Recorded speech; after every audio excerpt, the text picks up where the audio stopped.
श्री सीतारामचंद्राभ्या नमः।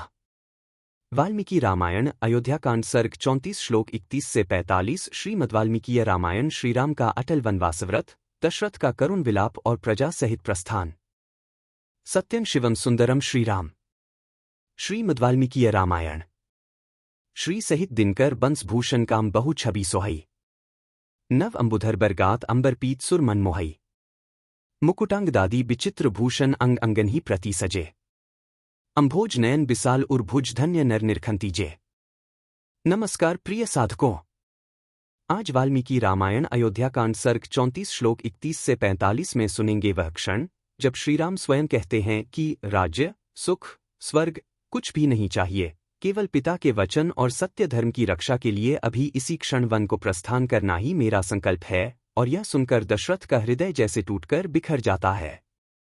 पिछले एपिसोड में अयोध्याकांड सर्ग 34 श्लोक 16 से 30 में देखा कि दशरथ कैकेयी के वरों और अपनी प्रतिज्ञा के बंधन में फंसकर राम को रोक नहीं पा रहे थे।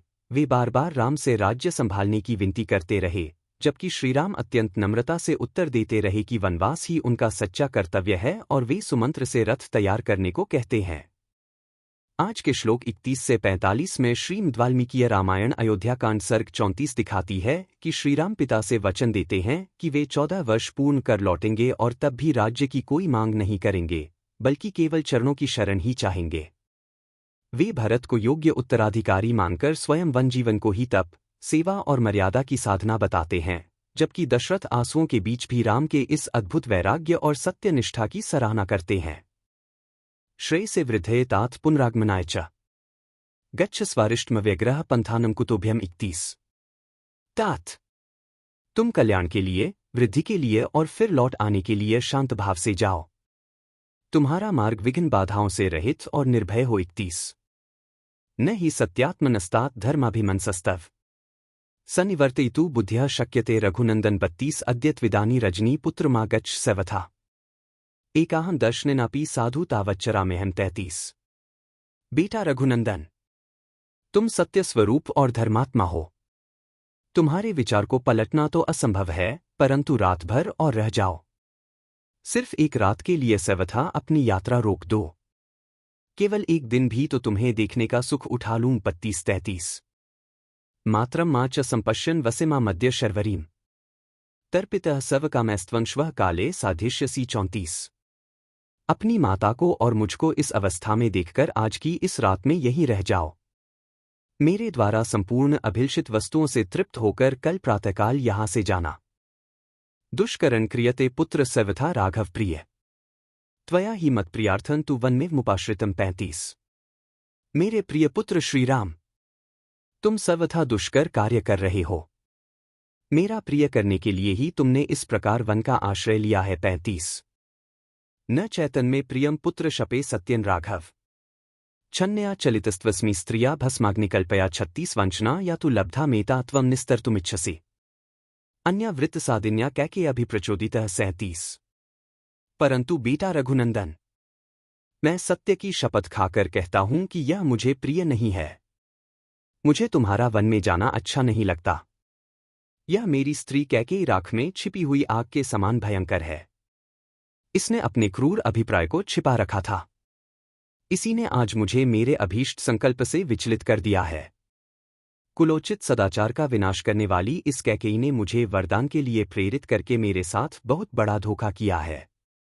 इसके द्वारा जो वंचना मुझे प्राप्त हुई है, उसी को तुम पार करना चाहते हो। 36 से 37। न चैत्ताश्चर्यत्मन यत्त्वं ज्येष्ठः सुतो मम अपानृत कथम पुत्र पितरं कर्तुमिच्छसि 38। पुत्र, तुम अपने पिता को सत्यवादी बनाना चाहते हो। तुम्हारे लिए यह कोई अधिक आश्चर्य की बात नहीं है, क्योंकि तुम गुण और अवस्था दोनों ही दृष्टियों से मेरे ज्येष्ठ पुत्र हो। 38। अथ रामस्तदा श्रुत्वा पितुरार्तस्य भाषितम् लक्ष्मणेन सह भ्रात्रा दीनो वचन ब्रवीत 39। अपने शोकाकुल पिता का यह कथन सुनकर उस समय छोटे भाई लक्ष्मण सहित श्रीराम ने दुखी होकर कहा। 39। प्राप्स्यामि यानद्य गुणान को मे श्वस्तान प्रदास्यति अपक्रमण में वातः सर्वकामैरः वृणे 40। महाराज, आज यात्रा करके मैं जिन गुणों, लाभों को पाऊंगा, उन्हें कल कौन मुझे देगा। अतः मैं संपूर्ण कामनाओं के बदले आज यहाँ से निकल जाना ही अच्छा समझता हूँ और इसी का वर्ण करता हूँ। प्राप्स्यामि, इस आधे श्लोक का अर्थ यह भी हो सकता है कि आज यहाँ रहकर जिन उत्तमोत्तम अभीष्ट पदार्थों को मैं पाऊंगा, उन्हें कल से कौन देगा। इयं सराष्ट्रा सजना धनधान्य स्माकुला मया विसृष्टा वसुधा भर्ताय प्रदीयताम 41। राष्ट्र और यहाँ के निवासी मनुष्यों सहित धनधान्य से संपन्न यह सारी पृथ्वी मैंने छोड़ दी, आप इसे भरत को दे दे। 41। वनवासकृता बुद्धिर्न च मेद्य चलिष्यति यस्तु युद्धे वरो दत्तः कैकेयः वरत्वया 42 दियता निखिले नैव सत्यस्त्वं भव पार्थिव। मेरा वनवास विषयक निश्चय अब बदल नहीं सकेगा। वरदायक नरेश, आपने देवासुर संग्राम में कैकेयी को जो वर देने की प्रतिज्ञा की थी, उसे पूर्ण रूप से दीजिए और सत्यवादी बनिए। 42। अह निदेशं भवतो यथोक्तं नुपालयन् 43 14 समावत्स्य वने वंचरः सः मां विमर्शी वसुमती भर्ताय प्रदीयताम 44। मैं आपकी उक्त आज्ञा का पालन करता हुआ 14 वर्षी तक वन में वनचारी प्राणियों के साथ निवास करूंगा। आपके मन में कोई अन्यथा विचार नहीं होना चाहिए। आप यह सारी पृथ्वी भरत को दे दीजिए। नहीं मैं कांक्षित राज्यं सुखमात्मनि वा प्रियम् यथानिदेशं कर्तुं वै तवैव रघुनंदन। 45। रघुनंदन, मैंने अपने मन को सुख देने अथवा स्वजनों का प्रिय करने के उद्देश्य से राज्य लेने की इच्छा नहीं की थी। आपकी आज्ञा का यथावत रूप से पालन करने के लिए ही मैंने उसे ग्रहण करने की अभिलाषा की थी। 45। कल के वीडियो में वाल्मीकि रामायण अयोध्याकांड सर्ग 34 श्लोक 46 से 61 का वर्णन करेंगे, जहां श्री राम, सीता और लक्ष्मण रथ पर आरूढ़ होकर अयोध्या से बाहर निकलते हैं। प्रजा धूल में लौटकर रथ रोकने की कोशिश करती है, किंतु राम धर्म संकल्प से विचलित नहीं होते और नगर तथा वन के बीच की दूरी जैसे प्रेम और विरह की रेखा बनकर खिंचती चली जाती है। इसके बाद सर्ग 35 में सुमंत्र की वापसी, उसका कैकेयी को तीखे वचनों से झकझोरना और फिर भी उसका कठोर बने रहना, इन सब प्रसंगों की गहन चर्चा होगी। यदि वाल्मीकि रामायण अयोध्याकांड सर्ग 34 श्लोक 31 से 45 में श्रीराम का यह अटल वनवास संकल्प, दशरथ का करुण विलाप और सत्य धर्म की यह प्रेरणा आपके हृदय को छू रही हो, तो इस वीडियो को लाइक कीजिए, राम भक्तों के साथ अवश्य शेयर कीजिए और चैनल को सब्सक्राइब करके बेल आइकन दबाइए, ताकि कल के भाग सर्ग 34 श्लोक 46 से 61 तथा आगे आने वाले पंचत्रिंश सर्ग 35 की अमूल्य शिक्षाएं भी आप तक निरंतर पहुंचती रहें। बार बार बर मागो हर्षी देहु श्रीरंग पद सरोज अनपाइनी भक्ति सदा सत्संग। कथा विसर्जन होत है, सुनो वीर हनुमान। जो जन जंग से आए हैं, सो तंग कर ही पयान। बोलो सियावर रामचंद्र जी की जय। राम भक्त हनुमान जी की जय। उमापति महादेव जी की जय।